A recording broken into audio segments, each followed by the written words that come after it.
Nang panahong yaon ay sinabi ng Panginoon sa akin, "Humugis ka ng 2 tapyas na bato na gaya ng una, at sampahin mo ako sa bundok, at gumawa ka ng isang kaban na kahoy.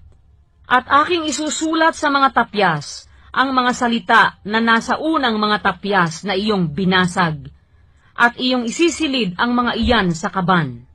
Sa gayoy gumawa ako ng isang kaban na kahoy na akasya, at ako'y humugis ng 2 tapyas na bato na gaya ng una, at ako'y sumampa sa bundok, na aking dala sa aking kamay ang 2 tapyas.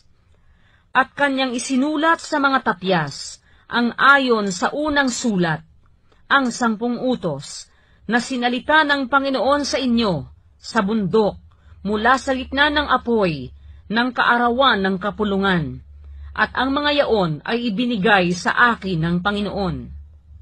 At ako'y pumihit, at bumaba mula sa bundok, at aking isinilid ang mga tapyas sa kaban na aking ginawa. At nangandoon, na gaya ng iniutos sa akin ng Panginoon.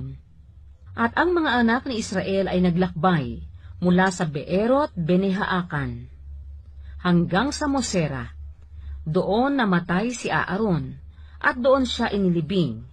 At si Eleazar na kanyang anak ay nangasiwa sa katungkulang saserdote na kahalili niya. Mula roon ay naglakbay sila hanggang Gudgod, at mula sa Gudgod hanggang sa Hotbata, na lupain ng mga batis ng tubig. Nang panahong yaon, ay inihiwalay ng Panginoon ang lipi ni Levi upang magdala ng kaban ng tipan ng Panginoon, upang tumayo sa harap ng Panginoon na mga siwa sa kanya, at upang magbasbas sa kanyang pangalan hanggang sa araw na ito. Kaya't ang Levi ay walang bahagi ni mana sa kasamahan ng kanyang mga kapatid. Ang Panginooy siyang kanyang mana, ayon sa sinalita ng Panginoon mong Diyos sa kanya. At ako'y nalabi sa bundok, gaya ng una, na 40 araw at 40 gabi. At ako'y dininig din noon ng Panginoon, "Hindi ka lilipulin ng Panginoon." At sinabi ng Panginoon sa akin, "Tumindig ka, lumakad ka na manguna sa bayan, at sila'y papasok, at kanilang aariin ang lupain na aking isinumpa sa kanilang mga magulang upang ibigay sa kanila. At ngayon, Israel, ano ang hinihingi sa iyo ng Panginoon mong Diyos, kundi matakot ka sa Panginoon mong Diyos, lumakad ka sa lahat ng kanyang mga daan, at ibigin mo siya, at paglingkuran mo ang Panginoon mong Diyos ng buong puso mo at ng buong kaluluwa mo. Naganapin mo ang mga utos ng Panginoon at ang kanyang mga palatuntunan na aking iniuutos sa iyo sa araw na ito, sa iyong ikabubuti. Narito, sa Panginoon mong Diyos, nauukol ang langit, at ang langit ng mga langit, ang lupa, 10 ng lahat na nangarian. Ang Panginoon ay nagkaroon lamang ng hilig sa iyong mga magulang na ibigin sila, at kanyang pinili ang kanilang binhi pagkamatay nila, sa makatwid bagay kayo sa lahat ng mga bayan na gaya ng nakikita sa araw na ito.